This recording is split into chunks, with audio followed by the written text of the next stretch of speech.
हम कठमुल्लावादी नहीं हैं, हम कोई कठमुल्लावादी नहीं हैं। मुस्लिम वोट के ठेकेदार हैं ना, हिना चाहे ओसामा, वो क्या हैं? हम 5 बार के एमएलए हैं, वो क्या है? वो शहाबुद्दीन की पत्नी हो सकती है। अभी पत्नियों के पास हम थोड़े जाते रहेंगे। तो यानी शहाबुद्दीन की लड़ाई दलित के खिलाफ रही, पिछड़ों के हाँ, खिलाफ? उस समय तो खिलाफ थे पूरे तौर पर। वो दलित, क्योंकि दलित ही तो सवर्णों के खिलाफ लड़ रहा था, फॉरवर्डों के खिलाफ लड़ रहा था, तब वो फॉरवर्डों के पक्ष में थे, तो दलित उनको वोट क्यों देगा? वहाँ लोकतंत्र खतरे में था कि नहीं सिवान में? ये तो हो ही ना गया भाई कि जो बूथ लूटता है तो लोकतंत्र न लूटता है, क्योंकि वोट देना तो लोगों का लोकतांत्रिक अधिकार है। के लूट रहा था? तो वो शहाबुद्दीन लूट रहे थे। किसके साथ थे? किसकी पार्टी में थे? किस पार्टी में थे उस समय? शहाबुद्दीन जेल में थे, और जेल से ही ये अपराधी सब आया, जेल गेट से ही। जेल के अंदर से? गेट से, राय परामर्श विचार वो अपना दी है, और वहीं से ये सब आया और मार करके चला गया। हम गवाह थे और हम पर बड़ी प्रेशर था। किसका?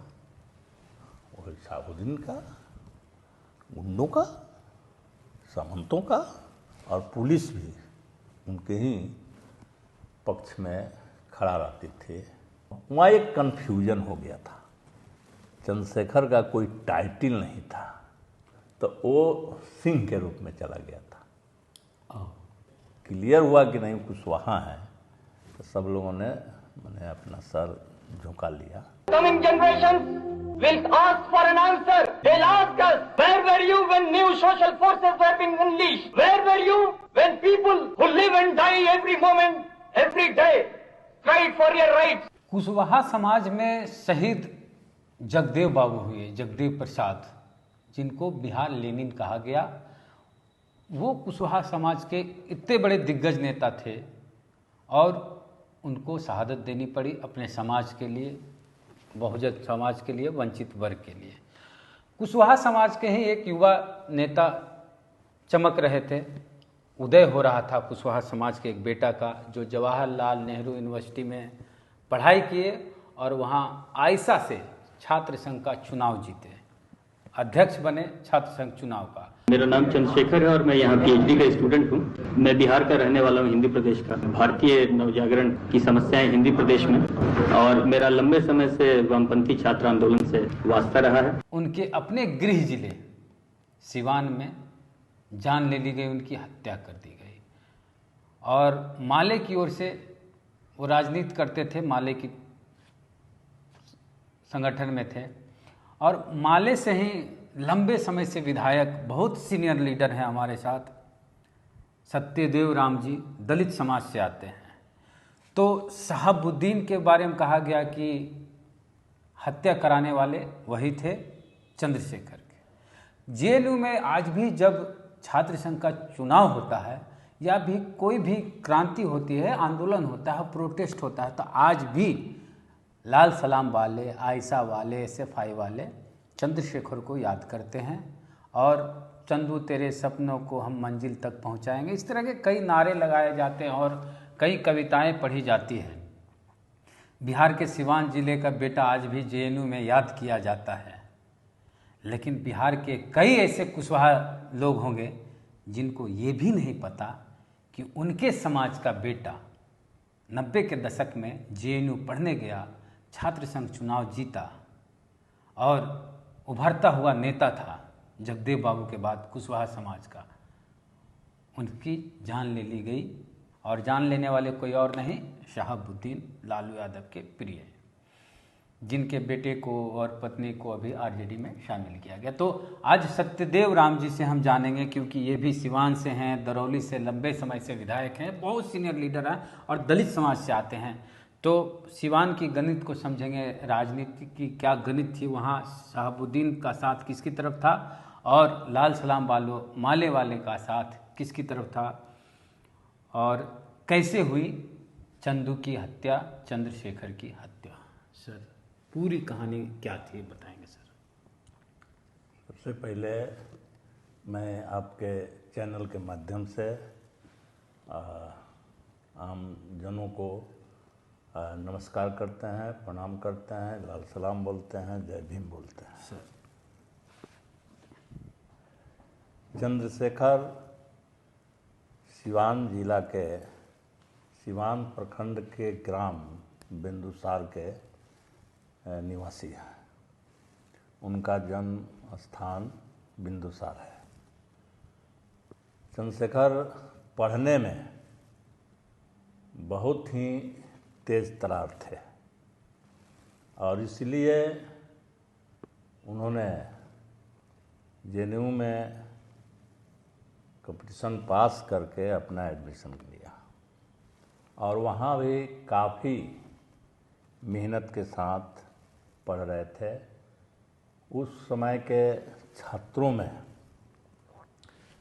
सिर्फ और सिर्फ एक चंद्रशेखर ही थे और दिल्ली में उनकी बोलबाला थी।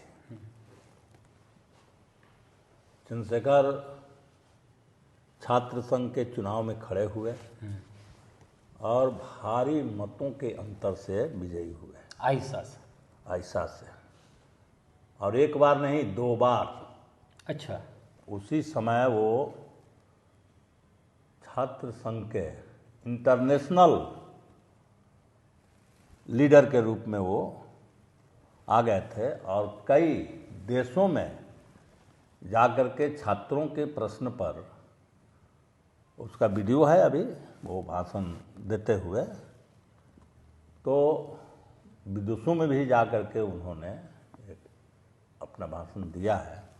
पढ़ाई पूरी हुई तो उन्होंने निर्णय लिया, क्योंकि सिवान के धरती से उनका काफ़ी लगाव था और उन्होंने निर्णय लिया कि हम सिवान के धरती पर ही गरीब मजलूमों के आवाज़ को बुलंद करूँगा और इसलिए वो सिवान चले आए और यहाँ आकर के वो प्रयास करने लगे कि यहाँ के ज़मीन पर यहाँ के गरीब गुरुओं के साथ हमारी एक बेहतर एकरूपता हो, यहाँ के गरीबों के हालात को बेहतर तरीक़ा से हम जानें और गरीबों के साथ कैसे एक रूप हुआ जा सकता है, सारे प्रश्न वो तैयार कर लिए थे।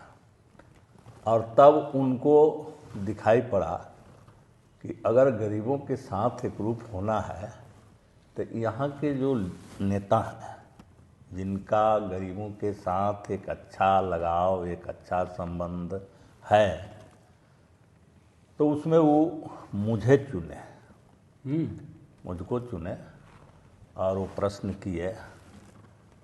मैंने जवाब उनको दिया कि देखिए, मैं सैद्धांतिक रूप से आपको कोई वक्तव्य नहीं दे सकता हूँ, लेकिन व्यवहारिक रूप से हम अपनी बात आपके सामने रख सकता हूँ या आपको लेकर हम लोगों के बीच में जा कर के अपना व्यवहार करके दिखा सकता हूँ। चंद्रशेखर ने इस सवाल पर मुझसे हाथ मिला लिए और अक्सर हाँ, वो कहीं भी नुक्कड़ सभा या सभा में हम दोनों एक साथ रहते थे। आपकी उम्र उनकी उम्र उसमें क्या होगी सर? हमारे से वो कम छोटे थे। अच्छा, 5-10 साल 5 साल छोटे थे। तो हम लोग सब जगह जाकर के नुक्कड़ सभा वगैरह साथ ही करते थे। अब गांव में भी एक साथ जाते थे और वो पूरा अपना अध्ययन करते थे, हम अपना व्यवहार करते थे। तो उसको वो डायरी में नोट किया है, बहुत सारी बात नोट आज भी है। वंचित वर्ग के लिए काम। हाँ, तो उनका फैसला यही था हाँ। कि हम दबे कुचले वंचित समाज के लिए ही काम करूँगा। फिर ये घटना कैसे घटी? आ तो रहे हैं। हाँ। तो ये फैसला वो ले लिए थे और मेरे साथ उनका समझौता हो गया था कि हम हम भी बोले थे कि भाई आप व्यवहारिक अनुभव मुझसे हासिल करिएगा और सैद्धांतिक अनुभव आपसे हम जानकारी लेंगे। ये एक समझौता हो गया और हम लोग साथ चलने लगे। उस समय वो ऑफिस पर थे, घटना के समय में वहाँ वो अपना कुछ लिख उख रहे थे, हम मैरवा में जनता के साथ कुछ काम कर रहे थे। उस समय वहाँ के जो प्रभारी थे पार्टी के तरफ से, उनका नाम था नंद किशोर प्रसाद। उन्होंने वही सब लड़ाई का नेतृत्व वही देते थे, उन्हीं के नेतृत्व में हम लोग सिवान में इतना आगे बढ़े। तो उन्होंने एक विश्लेषण करके और ये कहा कि भाई एक काम करिए, आप लोग थोड़ा इस पर एक दो जगह नुक्कड़ सभा कर दीजिए। तो चंद्रशेखर जी ने हमको सूचना दिया, हम कहे कि ठीक है, हम भी आते हैं। हम आने की बात कह दिए और तब तक ही लोग निकल गए ऑफिस से, एक गाड़ी लेकर के, टेम्पू, और उसी पर प्रचार करते हुए उसी पर बात रखने के लिए जेपी चौक पर आ गए और भाषण देने लगे। और तब तक हम मैंने चल दिए थे, तो अगर उन लोगों का भाषण 10-15 मिनट और चलता तब तक हम आ जाते, लेकिन उनका भाषण जैसे ही शुरू हुआ तैसे ही वो एक दिशा से आए लोग, 3-4 लोग, और दाएं गोली मार करके वो निकल गए। अब स्पॉट डेथ हो गया दोनों लोगों की। तब तक हम पहुँचे तो आकर के देखे तो मौत हो चुकी है। हम लोगों ने थोड़ा सा हल्ला हंगामा भी किए, लेकिन वो बहुत आगे नहीं बढ़ा और पुलिस का संख्या बल ज़्यादा हो गया और डेड बॉडी को ले जाकर के पोस्टमार्टम वगैरह करवा दिया। अब हम लोग इसको लेकर के बात रखने लगे तो वहाँ सबसे पहली एक चूक हुई है कि जब पुलिस आई कि आप किन पर एफआईआर करेंगे, कौन लोग मारा है, पुलिस पूछताछ करने लगी। तो उस समय रमेश सिंह कुशवाहा, जो आज के सांसद पति हैं सिवान के, वो मैंने हम लोगों से थोड़ा सीनियर नेता के रूप में चुनाव भी लड़े थे माले से, सीनियर नेता के रूप में थे। तो उन्होंने ही पुलिस को हैंडल करने लगे, सब बताने लगे। तो वो एफआईआर किए वही अपने नाम से। हम बोल रहे थे कि नहीं, एफआईआर हम करेंगे, लेकिन उन्होंने हमको ये तर्क दे करके कन्विंस किया कि हम करेंगे तो हम कुशवाहा जाति से आते हैं और चंद्रशेखर जी कुशवाहा थे, तो इसलिए एफआईआर करना हमारी। हमने कहा कि नहीं, वो तो हम ही को करना चाहिए था। तो नहीं माने, किए। और उसमें हम लोगों ने साफ साफ शब्द में कहा, हालांकि उस समय शहाबुद्दीन जेल में थे और जेल से ही ये अपराधी सब आया, जेल गेट से ही, जेल के अंदर से, गेट से मैंने राय परामर्श विचार वो अपना दी है और वहीं से ये सब आया और मार करके चला गया। तो हम लोगों ने उन लोगों पर एफआईआर किया और उन लोगों की धरपकड़ भी हुई, जेल में भी लोग गए। अब बारी आई गवाही देने की, उसमें सीबीआई जांच हो गया। सीबीआई आई तो वो सब हम ही से 7 दिनों तक पूछताछ की।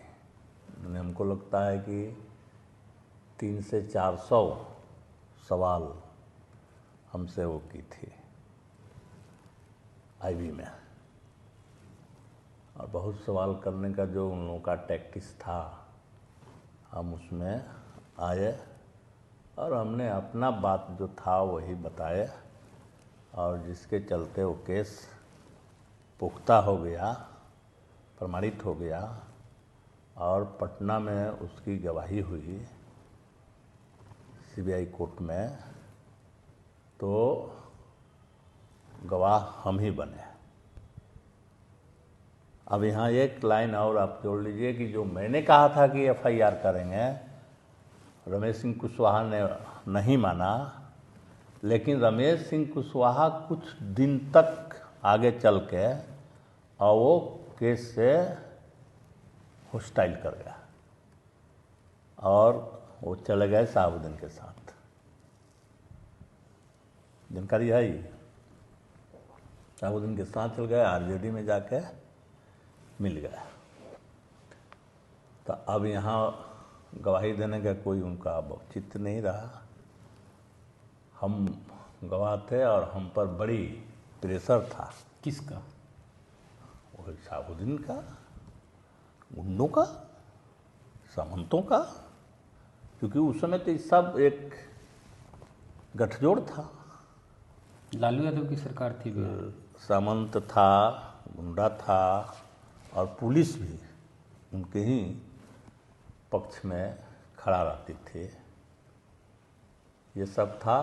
तो रमेश सिंह कुशवाहा तो हॉस्टाइल कर गए, लेकिन हम 2 आदमी, एक बड़हरिया के भिगरासन पटेल जो स्पॉट गवाह थे, जिनको गोली लगी थी, उनको भी गोली लगी थी, लेकिन माइनर, और मैं, दोनों लोगों ने हम गवाही दिया और वो सभी गुंडों की सजा हो गई। उसमें शहाबुद्दीन के भी नाम था,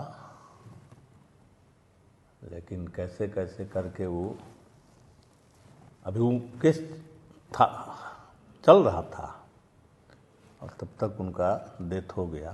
तो अब वो केस को के देखता है। लेकिन मैंने पिछले विधानसभा के चुनाव से और अब तक भेंट भी नहीं किया है। ये सवाल दूसरे जगह आपका चलेगा, सत्यनारायण पर नहीं चलेगा। बात तक नहीं किया है। कुछ लोगों ने चुनाव में कहा कि अरे भाई जा कर के कहिए मैडम को कि आगे वो वोट मांग दे। हम क्यों जाएंगे? गठबंधन है तो उनको आगे वोट मांगना चाहिए, नेता हैं तो, और नहीं नेता हैं तो फिर उनसे क्या अथी है? हम क्यों जाएंगे? वो क्या है? हम 5 बार के एमएलए हैं, वो क्या है? वो शहाबुद्दीन की पत्नी हो सकती है। अभी पत्नियों के पास हम थोड़े जाते रहेंगे। राजनीति में उनका क्या अथी है, स्थान है, क्या वो किया है? हम नहीं गए। यही सवाल आपका मेरे पास नहीं चलेगा, ये जान लीजिए। एक चीज तो वो गवाही दे करके हम लोग उन्हें सजा करवा दिया। शहाबुद्दीन पर भी चल रहा था मामला। उन पर भी चल रहा था।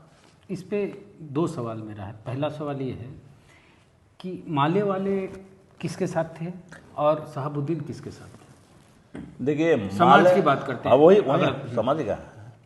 हम गरीब गुरबों के, मेहनत करने वाले लोगों के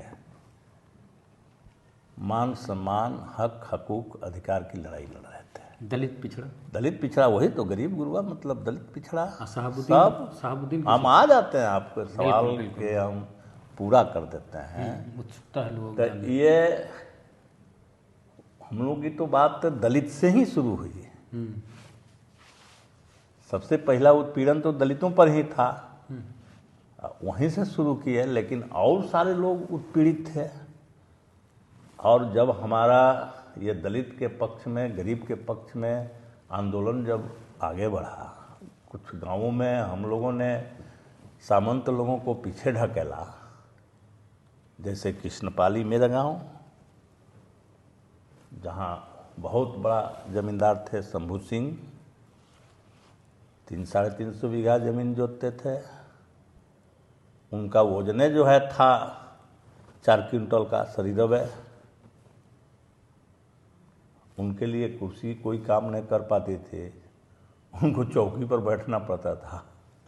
वो बड़ा जमींदार थे, वो 3-4 ब्लॉक के, उनके सामने कोई बैठता नहीं था। लेकिन हम लोग जब गरीबों को गोलबंद किए, उनको इसकी बड़ी नाराज़गी हुई। गांव के नेता हम ही बनिए गए थे, तो वो गाँव में जगह जगह भाषण दिए थे। तो वो बोले कि अरे नेताजी को थोड़ा बुलाइए आप लोग। बहुत खबर आया था, तो ये सबको हो गया था कि बुला के मार देगा या मारेगा। तो ये हुआ कि क्या किया जाए, तो हुआ कि भाई हम लोग का संगठन है और इतना लोग से चला वह ज़्यादा बलवान है, चला जाएगा। फिर बात आ गया कि तो वहाँ तो वो कुर्सी अखटिया देगा नहीं, आप हमारे गांव के अध्यक्ष हैं, ताज हैं, तो उसके सामने भूया ज़मीन पर कैसे बैठेंगे। ये कई तरह के जनता के सवाल आया। हमने कहा कि ठीक है, मैं जाता हूँ और मैं निश्चित रूप से ज़मीन पर नहीं बैठूँगा और उनके सवाल का ठोस जवाब दे करके मैं बहुत जल्द लौटूँगा। गए हम भूमिहार के दरवाजे पर, तो वो व्यंग किए कि अरे नेताजी आए, कुर्सी उर्सी लाइए आप लोग। तो वहाँ जो तो लोग थे सो मेरे ही लोग थे, गरीबे बैकवर्ड लोग थे। वो लोग कुर्सी ला के रख दिया, हम उस पर बैठ गए।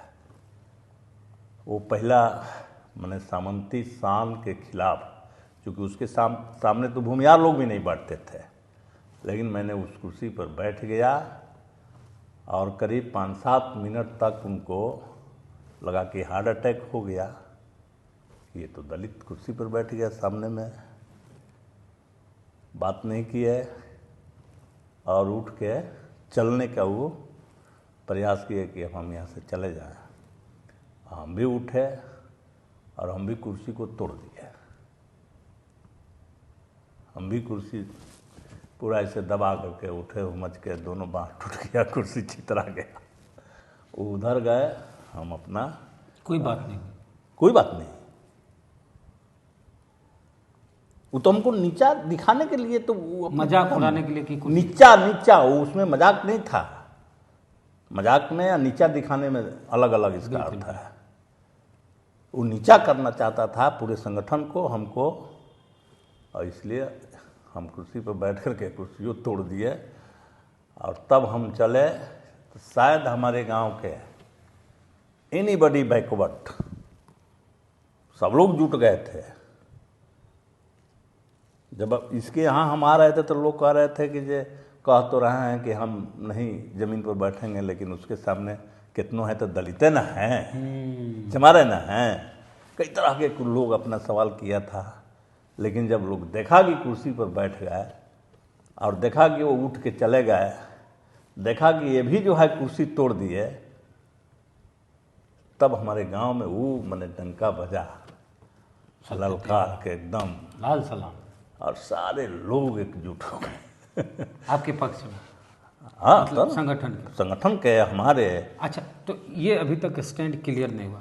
शहाबुद्दीन आ गया, किसकी लड़ाई लड़ रहे थे? दलित पिछड़ों की? हाँ, ये तो हो गया। हम जब गरीबों को संगठित करके इस शंभू सिंह जैसे लोगों के खिलाफ, या गांव के और जो लोग थे, जमींदार लोग, दबंग लोग, जो गरीबों पर कहर ढाते थे, दबाव बना के रखते थे, फ्री में काम लेते थे, बेगारी करवाते थे, सब तरह तरह के, उन सब के खिलाफ जब हमारी लड़ाई तेज हुई, तब ये सारे जमींदार लोग शहाबुद्दीन के पाले में चले गए और वो भी खोल के इन लोगों के पक्ष में आ गया कि हम आप लोगों के संरक्षण देंगे। तो एक लॉट ये सारा वोट उनको मिला, फॉरवर्ड का A to Z। अगली जात का वोट किसको मिलता था? उसी को फॉरवर्ड मतलब अगड़ी जात, हाँ, किसको? साबुद्दीन को। और दलित पिछड़ा का? और दलित पिछड़ा हम लोगों के साथ माले। है। तो यानी शहाबुद्दीन की लड़ाई दलित के खिलाफ रही, पिछड़ों के हाँ, खिलाफ? उस समय तो खिलाफ थे पूरे तौर पर। वो दलित, क्योंकि दलित ही तो सवर्णों के खिलाफ लड़ रहा था, फॉरवर्डों के खिलाफ लड़ रहा था, तब वो फॉरवर्डों के पक्ष में थे, तो दलित उनको वोट क्यों देगा? तो कैसे जीत रहे थे? तो आ तो रहे हैं, उस पर भी आ रहे हैं।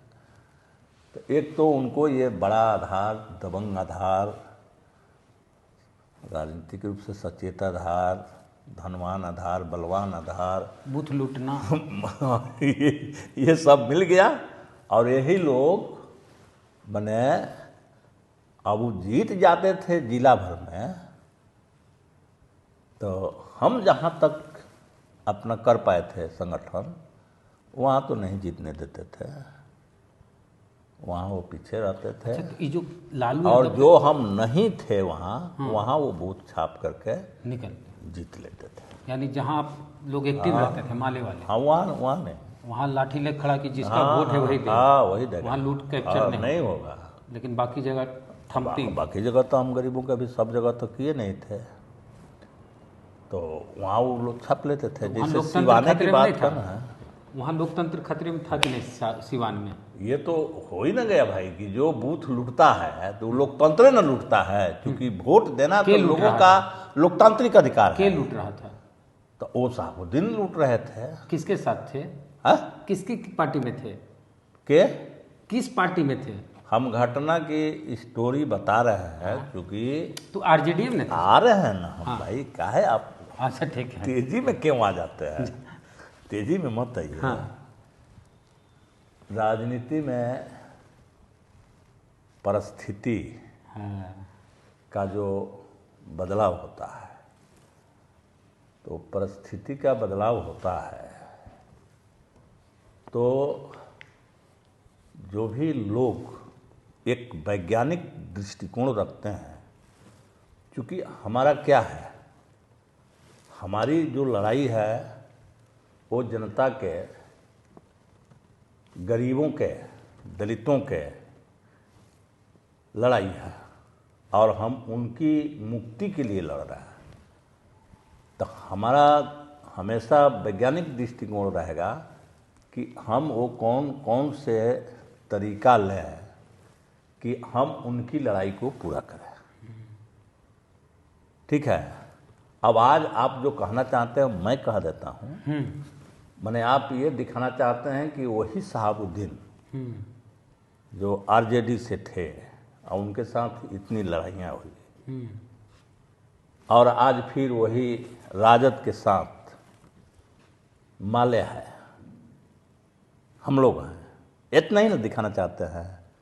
लेकिन मैं दिखाना चाहता हूँ कि वही सामंत फॉरवर्ड जिनके खिलाफ आज, जिनको भाजपा हम कहते हैं, यही लोग तो शहाबुद्दीन को ताकत दिए थे, यही लोग उनको हर चीज मुहैया कराए थे, बंदूक से लेकर करके पैसा और सेना, सब यही लोग करवाए थे। और इन्हीं लोगों के इशारे पर चंद्रशेखर की हत्या हुई थी, क्योंकि चंद्रशेखर एक उभरता हुआ सितारा था, और जब सिवान में वो घूमने लगा, हर लोग उसका जो है फैन बनते जा रहे थे, कदर कर रहे थे, और स्वागत के लिए हर लोग आमंत्रित कर रहे थे। पूरा बैकवर्ड समाज, पूरा बैकवर्ड, मिडिल क्लास, हाँ, व्यवसायी, SC, ST, OBC, व्यवसायी, बिजनेसमैन, जिसको उनके साथ ही सब लोग जिसे वसूला जाता था, वसूलते थे वो के शहाबुद्दीन, हाँ भाई, और उनके आड़ में रह करके ये सब जो है आज जो भाजपा के नेता बना हुआ है, हाँ, जदयू नहीं, भाजपा के जो नेता बना है, भाजपा के नेताओं के सिवान के नाम जानते हैं आप? बताइए सर, हाँ? बताइए। वहाँ तो नेता लोग, मनोज सिंह पूरा कलेक्शन करता था, अजय सिंह, पूरा कलेक्शन राजेश करता था। जदयू। अरे तो बाद में ना सब हुआ है। अच्छा हम कब की बात कर रहे हैं अच्छा, ये उस समय समझिए पे। ना पहले। ठीक बात। ये सब आपराधिक गैंग था ये। अब लगता है कि ये 5 दर्जन ये लोग थे, सबका नाम हमको अभी याद नहीं है। 5 दर्जन लोग थे ना, और यही लोग वसूली करते थे, और इन्हीं लोगों के इशारे पर चंद्रशेखर की हत्या हुई, और यही लोग उनको हर तरह के संरक्षण, दिए। हर तरह की सुविधा दे रहे थे। अब सवाल ये है कि उस समय लालू यादव दिल्ली में थे, बिहार भवन में, और वहाँ दिल्ली के जो स्टूडेंट थे, खास करके JNU के, DU के, वो घेर लिए थे बिहार भवन को, लालू यादव कहाँ निकालो। क्या हुआ था उस समय? अब देखिए, चंद्रशेखर एक ऐसा चेहरा था। साल बताते जैसे नेशनल- 1997 की पूरी बात। 97 में ही ये हुआ था। घटना के मैंने तुरंत ही बाद हुआ था।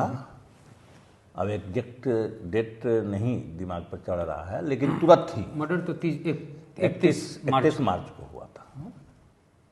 तो इस घटना के जैसे हुआ गया, वो उनको लगता है कि उसी दिन का प्रोटेस्ट है।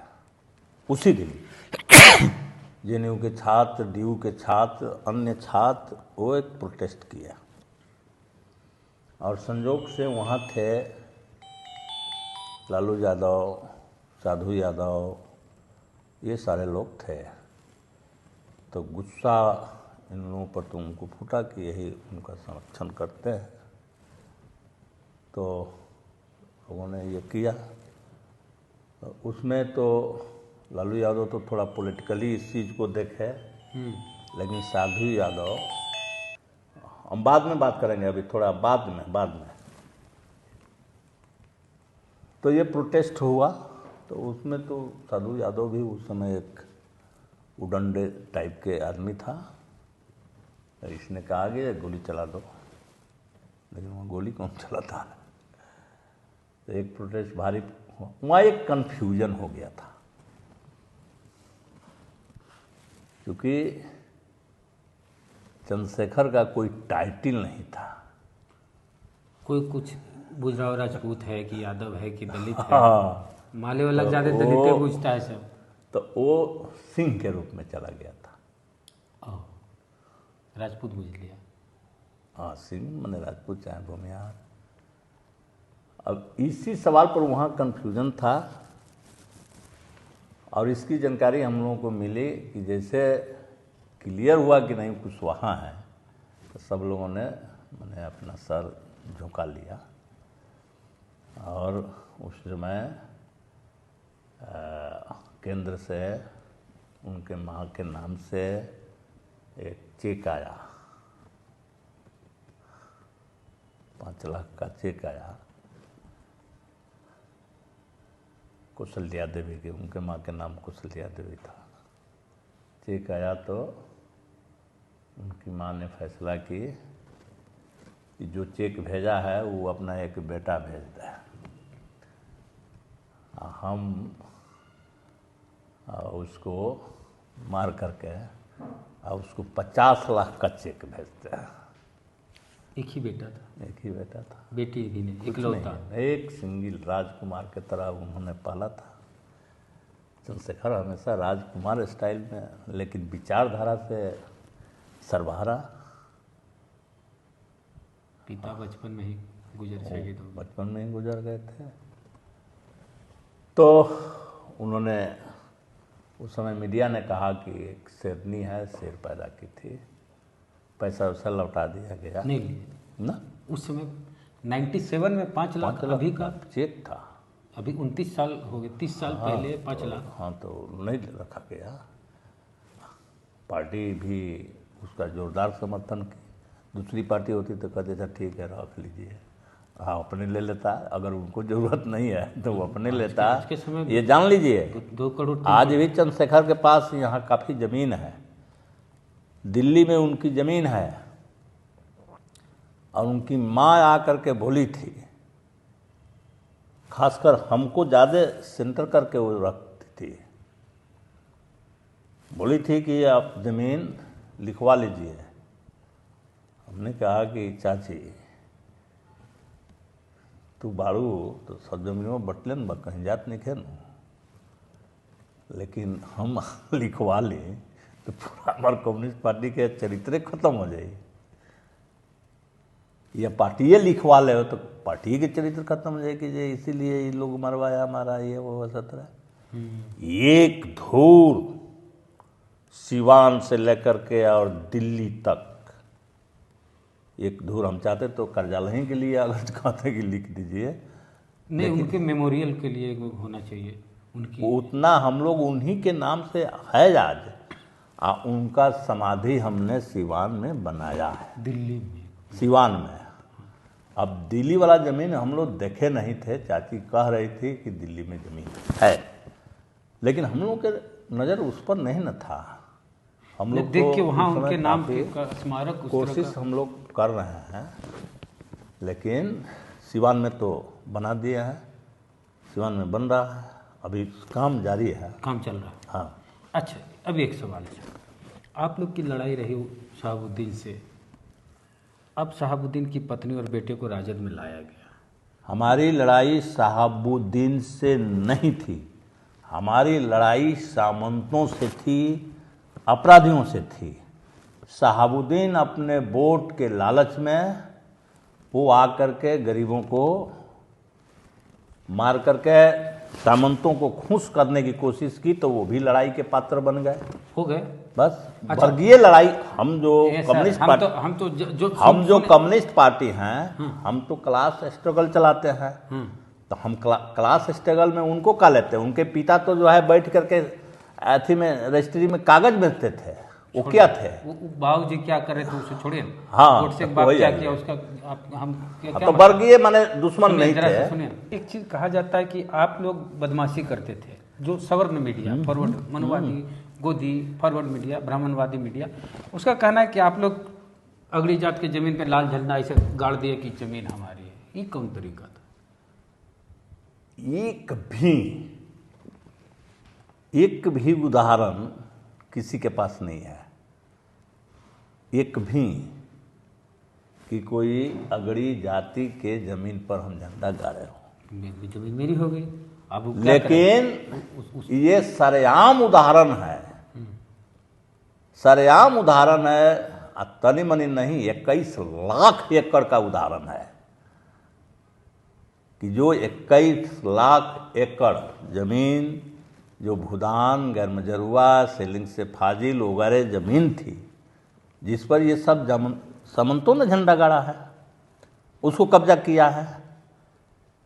और मैंने तो कहा कि भाई इनको झोपड़ी बनाने का जमीन नहीं है, तो इनके लिए झोपड़ी डालने के लिए जमीन होना चाहिए, तो हमने उनको झोपड़ी डलवाया है। हम किसी के जमीन पर चैलेंज देकर के कहता हूँ कब्जा नहीं कि किसी की जमीन पर मैंने कब्जा नहीं किया है। झंडा गाड़। अच्छा, ओसामा चुनाव लड़ता है या शहाबुद्दीन की पत्नी लड़ती हैं, तो आप जाके प्रचार करेंगे उन लोग का? इनका ओसामा का एक तो कहानी हमने आपको सुनाया, हाँ, कि आप कि 20 में चुनाव लड़ा गया, तो हमने तो नहीं कहने गया कि आप आके हमारे यहाँ वोट मांगिए, हम अपने दम पर लड़े, अपने दम पर जीते। आप जाएंगे प्रचार में? मैं क्यों जाऊंगा, मैं 5 बार का एमएलए हूँ। ठीक बात है। वो अभी एक किसी वार्ड के मेंबर नहीं है, वो कोई वैसा कोई राजनीतिक करिश्मा नहीं किया है, वो सिर्फ और सिर्फ शहाबुद्दीन की पत्नी है। तब मैं किसी के पत्नी से ये जा कर के कहें कि आप मेरे लिए वोट मांगने आइए, तो यह हमारी ही तौहीनी है, और हमने नहीं गया। आप जाएंगे कि नहीं? अब आगे के सवाल है, 1 साल है, और उस समय के परिस्थिति क्या इजाज़त देती है वो तय होगा। एक तो हमने तय करके दिखा दिया है। ठीक बात। तो जैसे शहाबुद्दीन ने नीतीश कुमार को कहा था कि परिस्थितियों के मुख्यमंत्री, उस तरह आप भी परिस्थितियों के नेता हो जाएंगे। फिर परिस्थिति है तो शहाबुद्दीन की बेगम और बेटे के चुनाव प्रचार में जाएंगे। नहीं, एक बात जवानी में लड़ाई की ये एक बात हम कह देना चाहते हैं कि जब हम एक क्लास के पार्टी हैं, एक क्लास के लिए लड़ते हैं, तो हम पूरी परिस्थिति पर नज़र रखते हैं। परिस्थिति होती है। और मैं वो परिस्थितियों का नहीं होता है, उसको भी हम आपको रिफाइन कर देते हैं। हम पूरी चीज़ों पर नज़र रखते हैं। हम कोई कठमुल्लावादी नहीं है, हम कठमुल्लावादी नहीं हैं। हम अपने वर्ग के स्वार्थ में, इंटरेस्ट में, उनके हक देने दिलवाने, उनके मुक्ति के लिए हम हमेशा वैज्ञानिक दृष्टिकोण अपनाते हैं। ये बात तो सही है ना, हम तो किसी के साथ गठबंधन नहीं करते थे। आप 15 में नहीं किए? कभी नहीं किए, लेकिन परिस्थिति ने बाध्य किया कि नहीं, एक महागठबंधन होना चाहिए और महागठबंधन बना करके और भाजपा को हराना चाहिए, संविधान को बचाना चाहिए, लोकतंत्र को बचाना चाहिए। तो अब जहाँ संविधान पर खतरा हो, लोकतंत्र पर खतरा हो, तो हम क्या करें, अकेले बैठ के रोकने वालों के। नीतीश जी को रोक लेते ना तो बीजेपी रुक जाती। आप लोग नीतीश जी को नहीं रोक पाए। अब वही पॉलिटिकल जो भूल चूक सबकी है, भूल है, नीतीश जी को नहीं तो जैसे हो, अब वो नीतीश जी को हम लोग नहीं रोक पाए कि नीतीश जी नहीं रह पाए, अब ये और बहस का विषय है और उस पर आगे बहस होगी। हाँ, लंबी चर्चा हो जाएगी, लेकिन फिर आगे भी सर बातचीत हम लोग करेंगे। हाँ, लेकिन आज का हम विषय वस्तु जो चंद्रशेखर के बारे में ही बात करना चाहते हैं। बिल्कुल बिल्कुल। आप हमको पॉलिटिकल में घसीटने लगे। नहीं। चंद्रशेखर एक बहुत माने सुलझे हुए व्यक्ति थे और वो कुछ दिन और अगर जिंदा रह जाते तो शायद वो बिहार के एक उच्च श्रेणी के व्यक्ति हो जाते, जो शायद चंद्रशेखर का ही नाम रहता बिहार में। सीएम तक, भाई सीएम के लिए क्या मामला था, ज्ञानी आदमी न था भाई। हाँ मैं तो सीएम कहे बने, ज्ञानी आदमी, इतना ज्ञानी आदमी था। अभी तक हमारी पार्टी कहाँ गई होती, ये जान लीजिए। इसका अफसोस, इसका मलाल, इसका दुख हम लोगों को रहता है। अब कई लोग कुशवाहा के बात करते रहते हैं, लेकिन जितने लोग हैं वो कुशवाहा और चंद्रशेखर एक कुशवाहा में दिल्ली आसमान का फर्क था। क्योंकि चंद्रशेखर के अंदर कोई अपना निजी स्वार्थ के लेकर के पॉलिटिक्स नहीं थी। लेकिन बाकी जो लोग हैं, बात करें कुशवाहा के, लेकिन उनका स्वार्थ है कि ना जिधरे हम जाएं हमारा स्वार्थ पूरा होगा। जैसे उपेंद्र कुशवाहा, या फिर जो है ये सम्राट चौधरी। एक तो नई पार्टी भी बन रही है कुशवाहा की बिहार में। अब बन सकती है, निशिकांत सिन्हा है वो बना रहे हैं। हाँ बनाएंगे वो, अब एक वो अलग से वो भी बनाएंगे। ये तो पॉलिटिक्स में ये चीज़ें हो गई है ना कि मैंने जब हमारा कहीं स्थान नहीं मिला हम वहीं बना करके स्थान लें। चंद्रशेखर के जो आंदोलन, जो संघर्ष, जो विचारधारा था, अभी उस पर हम लोग एक किताब लिखने का काम शुरू हो गया है और उसमें मैंने एक पात्र मैं भी हूँ, अमर यादव हैं, और उस लड़ाई की पूरी कहानी एक किताब के जरिए हम लोग समाज को, जनता को अर्पित करते हैं।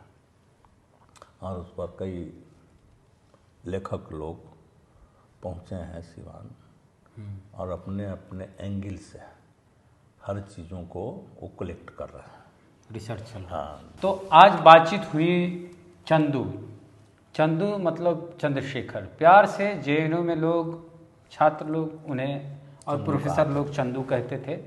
कुशवाहा समाज से आते थे, उभरता हुआ नेता थे जिस पर शहाबुद्दीन की नज़र लगी और वो इस दुनिया में नहीं रहे। आज होते तो माले और भी ऊंचाइयों पे होता और कुशवाहा समाज की पॉलिटिक्स कहीं और होती और चंद्रशेखर भी बड़े पद पे होते, ऊंचा मुकाम होता। तो आज यही सब चर्चा हुई कि शहाबुद्दीन के बेटे और बेगम को राजद ने आरजेडी में शामिल किया। इससे कुशवाहा समाज पर क्या प्रभाव पड़ेगा ये आप बताइए, क्योंकि आरजेडी की तरफ से कुशवाहा की पॉलिटिक्स की जा रही। तो एक तरफ से कुशवाहा को कहते हैं कि आइए हमको वोट कीजिए, टिकट देते हैं, दूसरी तरफ चंदू के हत्यारों के परिजनों को आरजेडी में लालू जी बुलाते हैं, तेजस्वी बुलाते हैं। तो क्या प्रभाव पड़ सकता है आने वाले बिहार विधानसभा चुनाव में? प्रतिक्रिया अपनी दीजिए कमेंट बॉक्स में। जय भीम, जय भारत।